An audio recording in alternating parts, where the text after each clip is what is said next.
Our next panel explores the newest technologies and their impact on design, gaming, art, music, advertising, and ultimately social change. This panel will address the looming public fears about the misuse of technological innovations and offer potential solutions for avoiding negative impacts. Please join me in welcoming to the stage panel moderator Samantha Wolfe, the founder and CEO of Pitch Forward, Asha Easton, Immerse UK lead at Innovate UK KTN, Dr. Julien Weissenberg, founder of Deep Tech Experts, and Akbar Hamid, founder and CEO of The Fifth Column and 5 Crypto.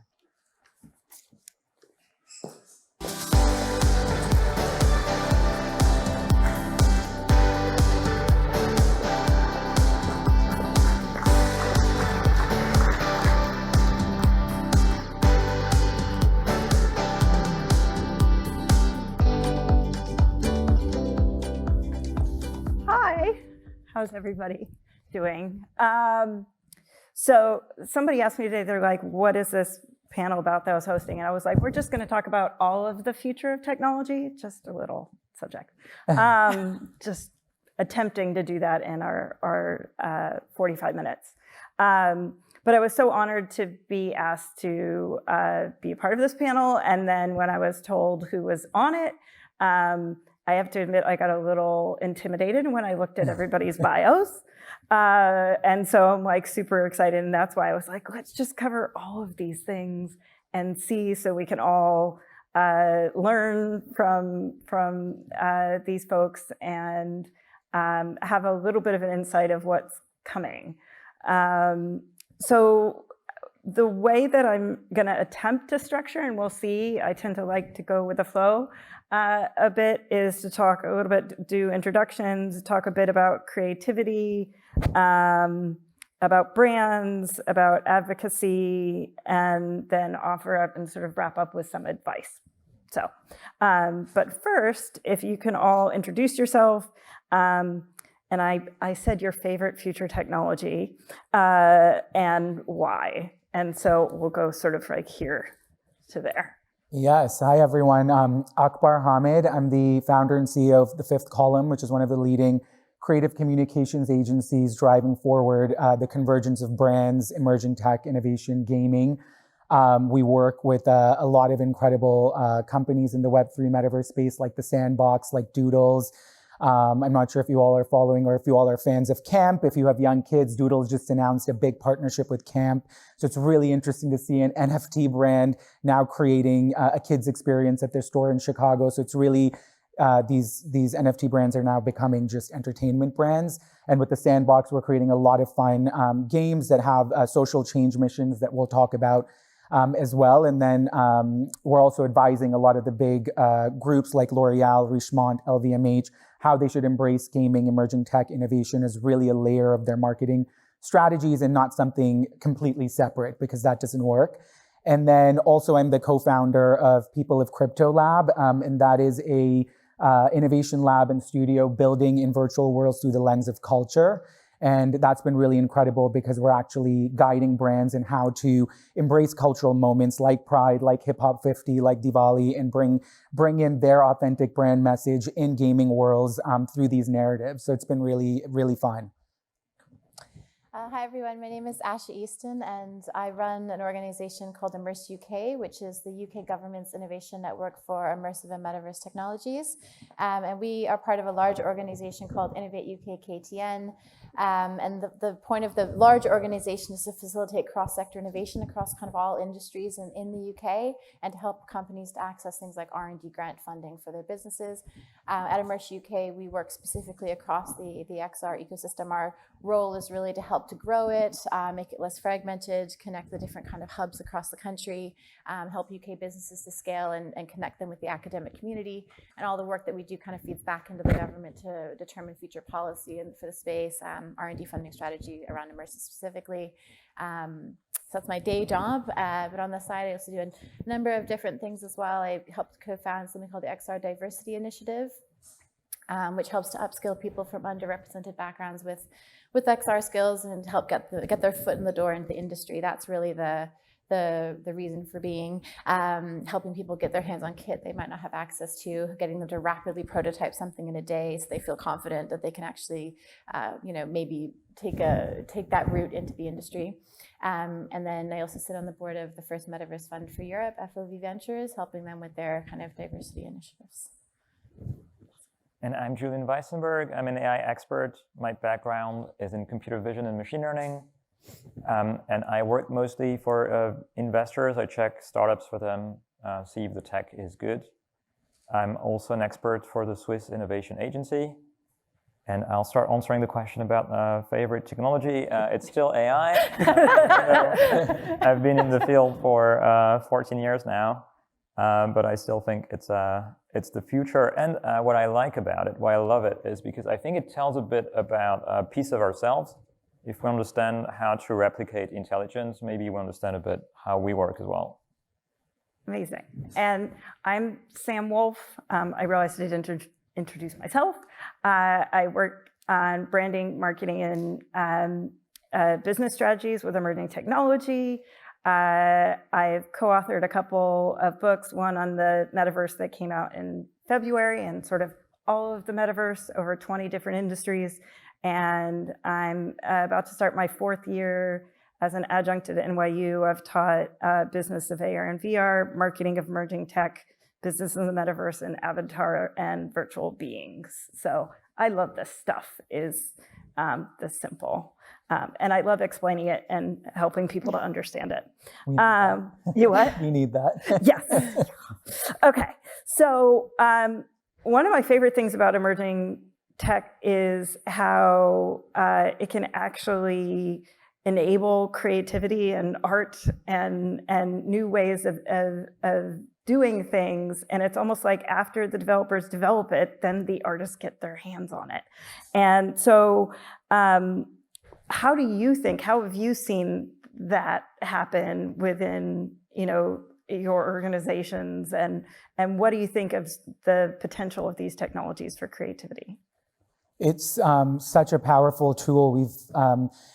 One aspect that's really interesting is exploring identity with avatars, and what is your identity when you show up in virtual worlds and virtual spaces.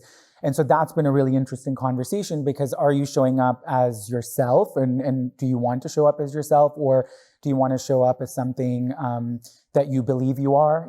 So that's been really interesting for us as we're exploring social movements and just different social issues, because it's really incredible in a game if you are exploring your identity, whether it's your sexual identity, your gender identity, and in a gaming world, you can show up as something maybe that makes you feel more like your authentic self that you're not ready to embrace in the real world yet. So those are really interesting conversations, because what a platform to make somebody feel sort of included and seen and heard, and for them to kind of be able to test different things and then also just imaginary ways, right? Like, we're exploring with brands.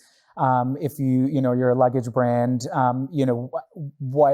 how do you reimagine the luggage in a virtual world or gaming space? Like, does it give you special powers? Does it give you access, like IRL access to unique destination experiences? So there's so much creativity in the sandbox, specifically, relating to fashion and culture. We're exploring like wings, and how could wings give your avatar a specific set of skills or utility. So I think it's interesting, because we sit in brainstorms, and I sit with my team, who all come from traditional marketing and communications backgrounds, and it really feels like we're kids again, which is really, really fun, because we're sitting around and we're like, we start laughing, because we're talking about like wings and dragons and, and we're talking about an LVMH brand, and really they're giving us the authority to explore it in this way. So I think it really has brought us back to that childlike sensibility, which I think is so important when you are being a creative. So I think it's been a really nice reset. What about you, Asha? I think the thing that's been the most interesting for me in this position in Immerse has been watching the evolution of storytelling in XR over the years, and the way that UX and UI design has evolved, the way people, take on board more the onboarding and offboarding of people into experiences, and the innovation that's gone on behind that. In the UK, we have some of the most amazing projects. You've probably seen people who've been in the circuit of the festivals. We see UK projects winning, quite regularly, and just seeing where that's gone, it's been really incredible. And I think, for me, the thing I'm most excited about in the future of XR creativity is around the low-code, no-code tools that are out there, or the kind of 3D design tools that enable people to design in 3D without needing to actually know how to, program. Things like Shapes XR, being able to, sculpt or paint or do whatever you can in virtual space. That's what I'm really interested in. And then, Julien, I'm going to have to ask the flip side of things, and sort of generative AI and creativity, and for the good or for the bad. Do you have sort of perspectives on both? Yeah, of course. So first of all, I think the impact of Gen AI on creativity is that there has been a mega trend of the industrial revolution of standardizing products and making them mass scale. And this is, I think, about to get reversed when we can personalize games and create experiences which are for certain, like for each and every individual could be a different experience. So that's one thing. And then the second thing is, think of photography as a technology back then, how this disrupted the painter's business. Because until then you had painters that were paid to depict what they saw, and all of a sudden they would start to not be so relevant anymore. So then they completely changed their work, and that's how they moved from depicting realistic things to abstract art, and that's why maybe you had all these Picassos and so on. So today I think the same might happen, where if it's so easy to create a video game, then maybe we'll see different kinds of video games that the AIs cannot create yet. That's amazing. So in terms of, I know that the access and funding, Asha, you get very involved in that. Can you talk a little bit about how to make sure that people are, that it's not just sort of the few people who get access to be able to create? How do we broaden that? I think we had a really interesting conversation yesterday around, like, for me, the problem with access is that I feel like there's like a broken pipeline of all the interventions that need to happen to actually be more welcoming and opening and accessible to more people. So a lot of diversity initiatives, for example, that exist are small scale, they're underfunded, they're volunteer run, they're not speaking to each other or working together. And I think that there's like a whole, we're bringing together a bunch of different working groups in Immerse, one on diversity, inclusion, accessibility, sustainability, ethics, and it's about bringing together anyone doing work in those spaces so they're speaking to each other and making sure that we're, the way I like to put it is, for example, XRDI, right? It's get the foot in the door, program something in a day. But what journey do people need to go on to then either branch off into a career in any of these spaces, or to become a founder in these spaces that can then be funded by someone like FOV? And there's like a whole series of intervention and help that needs to happen on that whole journey. And I think that is still really, really broken at the moment. But there's still a huge potential and opportunity for us to all work together and fix that. Yeah, absolutely. So for me, sort of what happens after a certain amount of creativity and artists, that brands come in and say, wow, we could do this. How are we going to use this? And figure out how to create sort of new stories, new ways to tell, brand storytelling, not necessarily strict creative storytelling. And that's where your company comes in. So can you talk a little bit about how these technologies have sort of changed? You said already you're thinking about flying dragons and so on and so forth. But how are these different technologies impacting those discussions even more? Yeah, absolutely. And right before I jump into that, I wanted to just, on the point of funding, we did a a research report with Boston Consulting Group, one of our strategic partners, and they found that only 13% of founding teams of Web3 emerging tech startups included at least one woman, and only 3% had an executive team that is exclusively female. So it's crazy.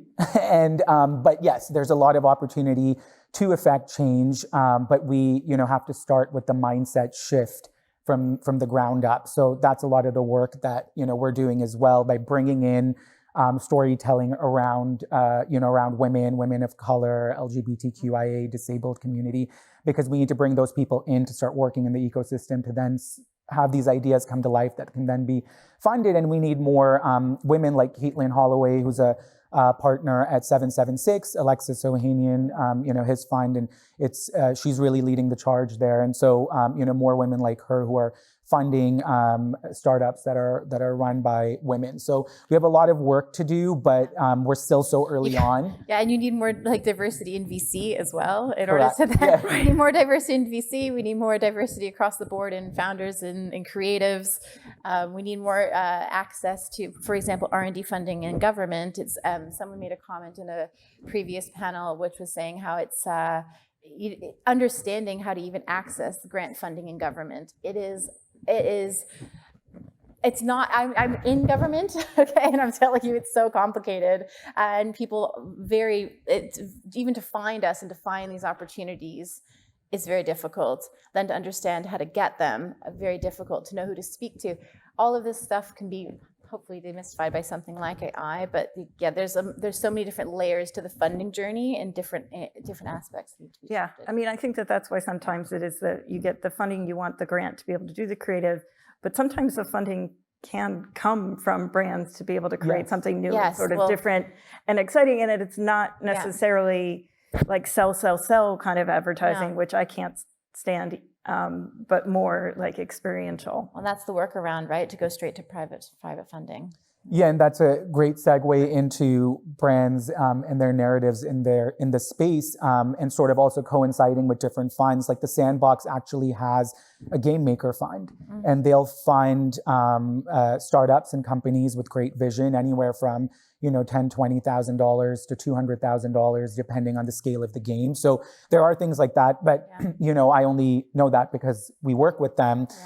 So I think there is a bit more we need to do on the outreach, but there are programs, and I think this is sort of an interesting story because it's my journey of founding a startup while having a company, which was based in this, and then also bringing in the funding from L'Oreal. And so it's really about creating, the idea and the vision. And for us, what we did, what we're realizing with brands is initially it was all about the hype and the announcement, which we saw in the last 2 years. Everybody just wanted to be first. And a lot of brands and portfolios like LVMH were last to e-commerce, so they want to be first to Web3. So everybody was just trying to make announcements that had no real connectivity or and substance. Or community, because they were just trying to, be first movers and not be last in tech. Now we're seeing brands really take the time to look at their narrative, work with companies like ourselves and different development studios of what's our story, what's the story we want to tell, how do we want to bring that through. So with L'Oreal and NYX Cosmetics specifically, they're a brand that stands for supporting the LGBTQIA+ community year round. That's their entire platform is Pride 365. And so when we were connected with them, we we were already building this first ever Metaverse Pride moment that was greenlit by the Sandbox through the Game Maker Fund. So we went to them with an idea and a vision, and literally they believed in it so much in bringing diverse and inclusive storytelling to their gaming world that they gave us a $200,000 grant to build this game, which was absolutely incredible. And it was literally, me taking the initiative to write a really heartfelt email after a 5 a.m. meditation with zero filters. And it was a bit tricky because it was also my client on the agency side, but then me also writing as a human and just writing a really long email. And literally it was greenlit in 15 minutes. They thought it was brilliant, and they loved that there was somebody with that passion to bring in a whole new community to an ecosystem and also give voices to community members that hadn't felt the power to maybe, share their story. So it was a mix of that and being greenlit to build that, but then thinking, is there a brand that might fit well with the narrative and help us reach 20 more million people through their following, and bring in new audiences. So that was a really a great example of sort of a perfect partnership of sorts. But we created the whole game narrative, and it was essentially bringing in queer, disabled community, LGBTQIA drag queens, and it was a whole quest built around learning about Pride and then ending up at a Pride party in the sky. It was just meant to be fun and informative, and it wasn't developed into a really intense game narrative yet. We only had 90 days to bring it to life. And what was really impactful about this is on the brand side is the brand decided that this had nothing to do with product, which is really important in these experiences and in these ecosystems. Specifically in the sandbox and others we work with, people don't want to see a product. That's not kind of the experience they want. You don't put a literal mirror image. They want to have a meaningful experience, and the brand should come through in the narrative. So we had a dance floor in the game where you could go with your avatar and dance and have fun and interact, and it said "Say Gay" because the legislation that was happening last June, in Florida. So we were bringing in sociocultural, political messages, but in a really subtle way, so that people could come in and kind of feel that they're taking a stand and share. We had a lot of people sharing screen grabs of that on Twitter, and so the brand, and we put in a lot of the brand's messaging and the slogans that they stand for without the actual brand itself. But it was very obvious if you did know the brand that it was a NYX Cosmetics experience. And on the social impact side, what was incredible with Metaverse and these virtual worlds is they're global. So if you have access to internet and a computer, which I know we're still far behind in many places of the world, but you can access these worlds. So the huge impact, which we were hoping for and didn't know that would happen, was we had people from parts of the world where it's illegal to celebrate being LGBTQA, like India, like Pakistan, like parts of Southeast Asia, come in and share in our Discord. It was the first time that they celebrated their identity. So that to us, and I think even to the brand, was extremely powerful beyond any brand message, just giving a platform where people were seen and heard, and those kinds of games and those kinds of worlds can definitely be life-saving moments when people are struggling with their identity. So I think we just scratched the surface of what the possibility could be. So yeah, that's one example of how a brand and a huge brand, global brand, is leaning into this. That's really interesting, yeah. I think the LGBTQ Museum by Antonia Forster also had like a pretty similar reaction. It was like touring the last year, yeah. Mm-hmm, absolutely. So diversity and inclusion in AI.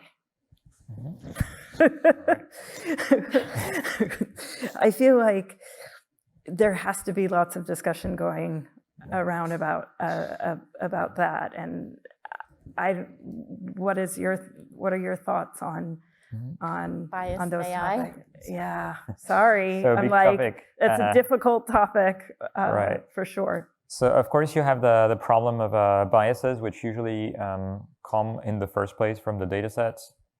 And you have the risk of perpetuating biases because you just use this data. I think one interesting thing is to note that using the result, and if you see that there is a bias, then it's also showing that there is a bias in the data set probably. So I think it's important to close the loop in the first place and reflect on that. So it's a way, first of all, to discover biases, but then of course, like I think now the AI community has become quite good in principle at correcting these.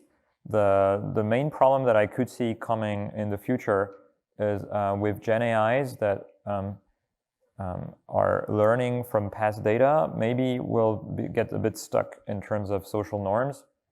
So I think there is a risk that we just start writing the same things over and over again.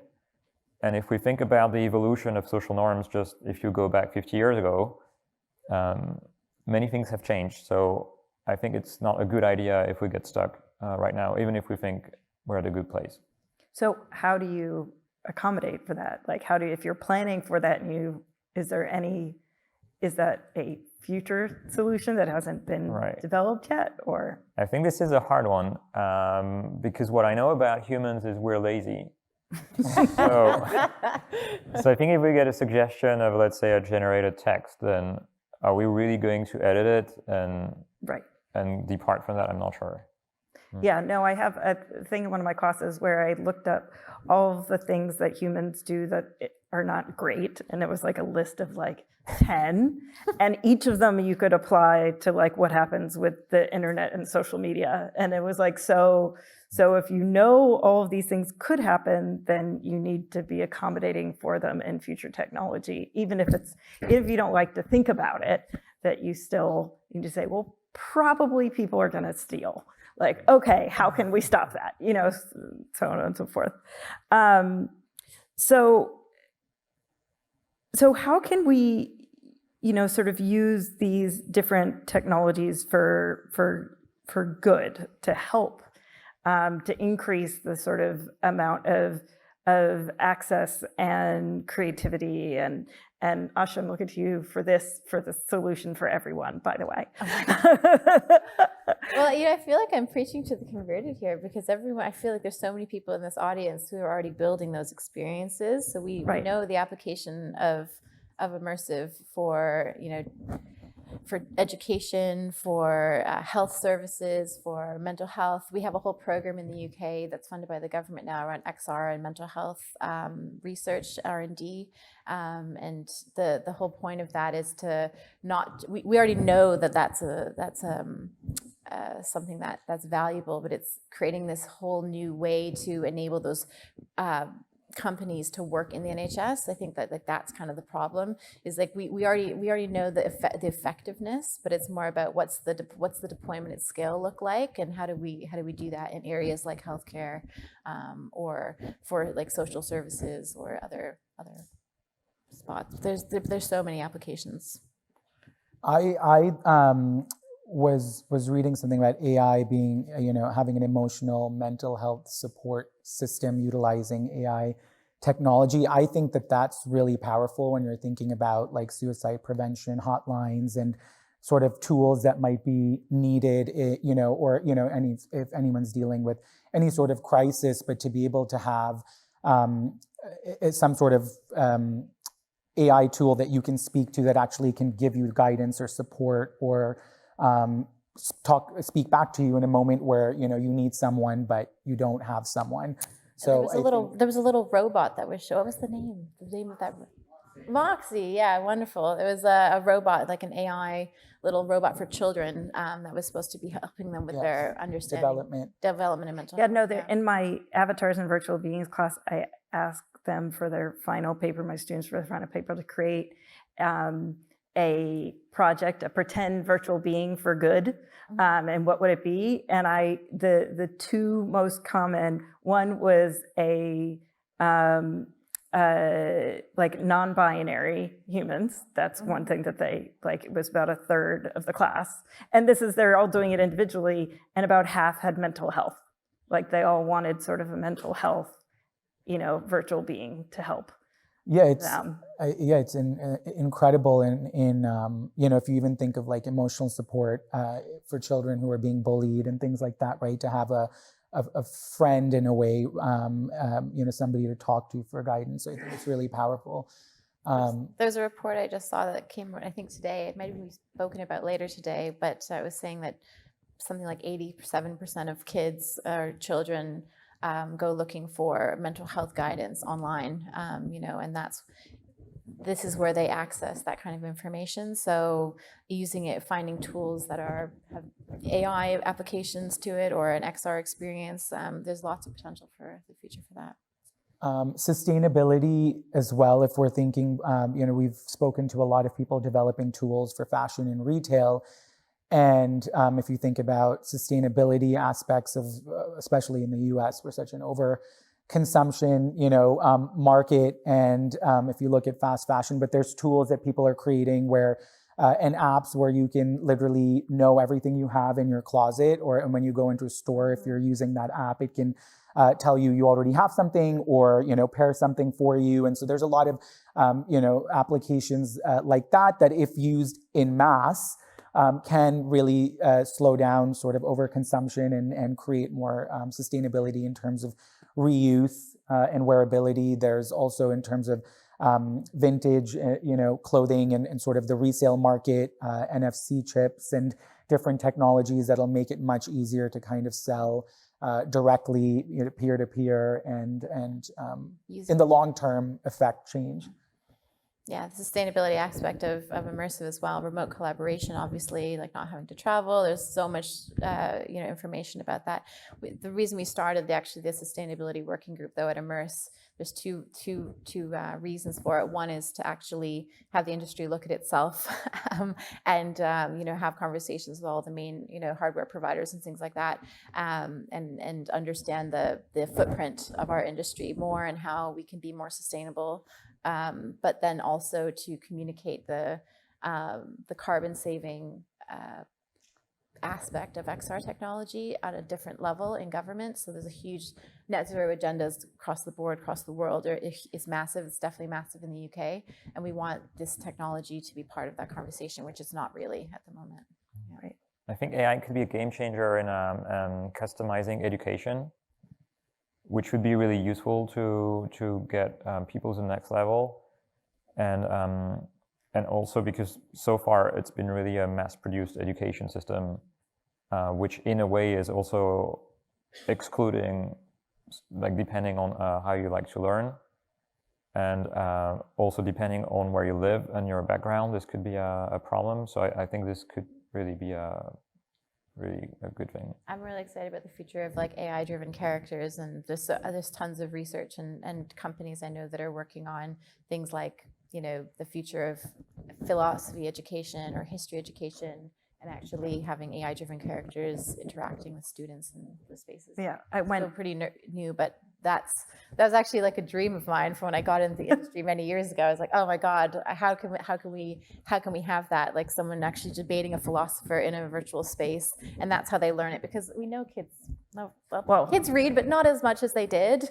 We know it's the attention spans are different. The way we learn is different. The way people engage with education is different now. So this really you can train the AI based on the philosopher's writing. Yeah, right? yeah. There's research being done in some different universities in the UK around that. I did a talk for my high school reunion this summer where I got to guess what would be 25 years in the future for my high school, and use generative AI images, and like said, how is it going to change the students? How will it change the teaching? How will it change the experience? And sort of fun thought experiment about where it could all go, for sure. The thing I'm really interested in and concerned about is the upskilling of educators as this happens, because things are moving so fast, as we all know, and as we're all experiencing, and we know that governments don't move quick. Education curriculum development doesn't move quick. So I think different programs that can enable that to happen. There was a great one in the UK that was done by Story Futures Academy called Train the Trainer. And it was actually like funded program to actually enable educators to come and upskill themselves so that they could upskill their programs and understand how to teach this new technology. But I think that kind of stuff is really important. Yeah, absolutely. So I'm gonna ask you a question I didn't prepare you for, just because it came to mind. Sorry. That's cool. So if I could like give each of you a grant, which I do not have the money. I do not. But let's pretend like that I just said, here's a grant of $1 million. Let's make it up because it's fake money. What would each of you do with that if you had to like create change, create social change? So you can't just go, okay, thank you very much. That was really nice, Sam. But instead say, we're gonna do this and put it to good, for good with future technologies to plan for the future. What would each of you do with that? And I don't need a budget, don't worry, because the money doesn't exist. But I'm gonna start. Okay, so the first thing that comes to my mind again is education. I think it's the foundation of building up a good society. And then once you have education, you can have people who will be flourishing. And so in that regard, I think maybe creating platforms or tools that will enable students in remote areas or places where they don't have access to high quality education. I think that could be something I would do. I would fund that whole diversity pipeline thing that we're talking about before. Getting all the ducks in a line with everyone that we know that's doing any work around this, figuring out, are we duplicating efforts in any areas? Can we maybe shift what each of us is working on so that we're addressing that whole pipeline, and then funding all of those programs across the board? And then hopefully, ideally, off the back of that, industry would then step up and then help to fund it, because everyone keeps talking about, we want to hire more diverse people, we want to fund more diverse founders, but we can't find them. And I go, okay, well, there's so many programs out there that are trying really hard to create that pipeline for you, and none of them are properly supported. Support them, and then you will have a pipeline, and you will have a big pool of talent. But that takes time to build, and I think, so that's what I do with it. Okay. Sorry to get it. It's like buying a lottery ticket that doesn't exist, but okay. Yes. I would probably equally invest it in women-owned startups and projects in AI, Web3 gaming, and virtual worlds that are all solving for different applications that'll create more inclusive storytelling. But I think, the more women we have at the table leading these initiatives will automatically lead to more inclusivity, because women will advocate for all communities. Yeah. No, and then I'll ask myself that, even though I didn't prepare an answer for myself, because I didn't even know that the question was going to exist, that I think I would probably start an organization to train and allow more people, because the students in my classes come in, they're media studies students primarily, and they're like, I don't know technology, I don't know how I'm going to do this. Exactly. And, it's like a fear. And they're like, I don't know how to code, I don't know how to do that. And I'm like, don't worry, deep breath. The goal is for you to at least start to understand it without knowing the technology, and start to see. I've invited probably 200 guests to my class over the years, where I ask everybody to give their origin story, so that people can see, gosh, that could be me, as opposed to saying, nope, I don't understand at all. And then usually about 10% of my class ends up switching careers, which is pretty wild. They go in going, I don't know anything, to wait a second, I want to do this. And then the passion is there, and the learning will happen. And so, at least for me, I would want to do it in more than my 25 to 50 students a semester, to sort of change the trajectory of where they're going, because you need, most of my class tends to be, diverse background. So.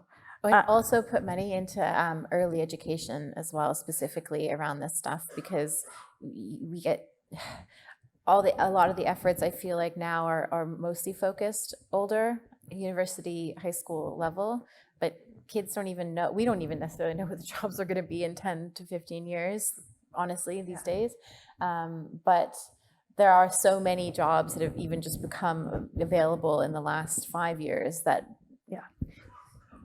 guidance counselors don't even know about them. So how do we get that information to kids and inspire them to want to join this? I had that in my talk, and then even in the book, about all the potential job, different kinds of jobs that might be out there that we don't know. And so much about it is being open and flexible to learning and understanding, and not saying oh, I don't know this. It's funny, even people who I've met who are on the older end of the spectrum, not necessarily elementary school, will be like, oh, I don't know this either. And they have that same kind of reaction. And this idea of not knowing and being okay with not knowing is sort of like, what? You mean I can go into a meeting, I can go into a business meeting talking, with you about maybe doing something, and be okay that I don't know all the answers. And that isn't something that they're used to. So it's sort of fun. I feel like we can fear AI, we can fear new technology, or we could just see this as like instead as potentially the beginning of a completely new creative renaissance when you have AI and no code, low code tools and all these things that make it so accessible to people that would never fear coding or whatever else. Then there's a huge opportunity there. Yeah, there was one parent I met once, and he was like, "You mean I don't have to teach my kids how to code?" And I'm like, you may have, like, it might be a good skill, but it might not necessarily be one that they're going to be using when they're, going to college. It might be a different. Yeah, we have to lean into it, not away from it. And we tell all the brand C-suite leaders we meet exactly, it's nothing to fear, and you really have to lean in. And I think just on your story, I mean, I'm a non-tech founder. I have a tech startup backed by major VCs. And I just entered and pivoted into the space 4 years ago and carved out a whole niche for a consumer-driven agency. And, a large part of our team all comes from decades, running brands like Nike and Target and different, wine and spirits and fashion and they're all working in the space. So I think it's if you 4 or 5 years ago, before the pandemic, I never would have thought I would have been in the space. So I think it's totally something you can learn and lean into. And then I had said before this that I used pictures from I hadn't met you before, and I used pictures from your experience in my classes. So it was sort incredible. of funny. So I wanted to end with just like advice to our audience, like whatever. And I think we're already sort of giving a certain amount. But if they wanted to create or make an impact or whatever, what you would suggest that they do? What could they take away from sort of our panel or from your experiences?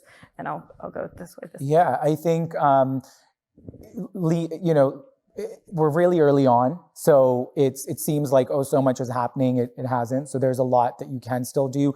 Look into the different grants and funds, like the Game Maker Fund at the Sandbox, but also. And I am not a fan of Discord at all.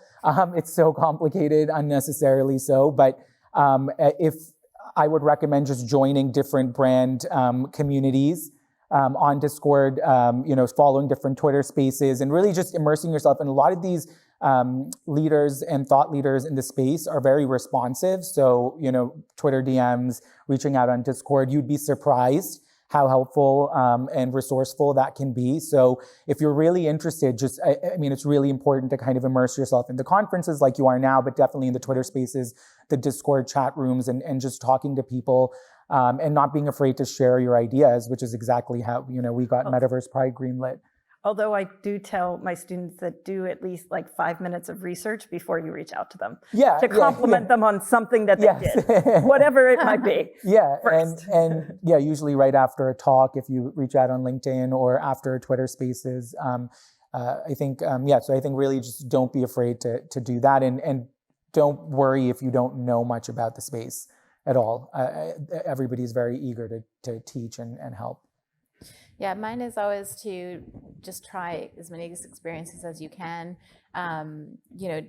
Jump through virtual worlds and VR chat. I think, unfortunately, some of the most innovative and amazing projects are going to be at festivals like this. And I think it's such a shame that we can't distribute them more widely oftentimes. But anytime you can get to events like this and go and try the arcade, and that is really, really important to understand like where things are going with the technology. And then the other thing I always just say to people is just build stuff. Even if you're not technical, go and just experiment, see what you can do. And if you're in one space, like your head's down, we all have so much work to do. We all have so much on our plates. If you're an XR expert and you're not necessarily an AI expert, make the time, carve out time for yourself to go and explore those other technologies because they're converging so fast. It's a necessity actually at this point. So I think like even people in the industry already, make time for yourself to upskill in other areas or at least explore those other areas.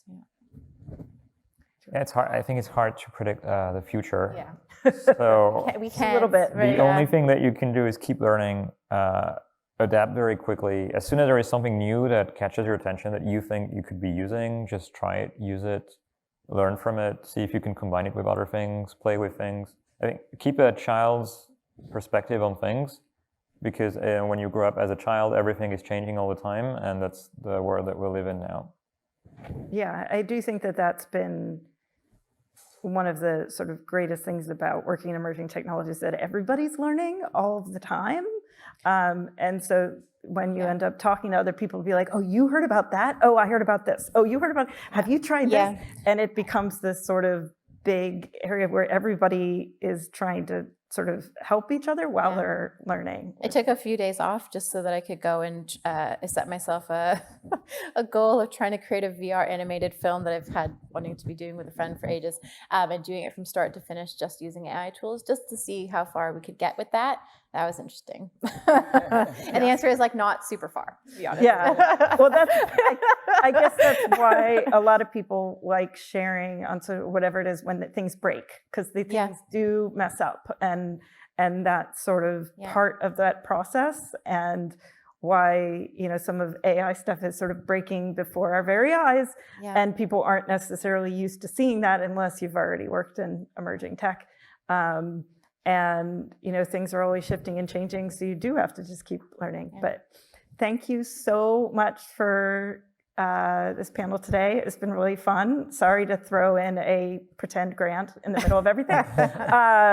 Next time. Yes, exactly. Next time, a real one. But thank you all. Thank you all, and thank you all for listening. Thank you.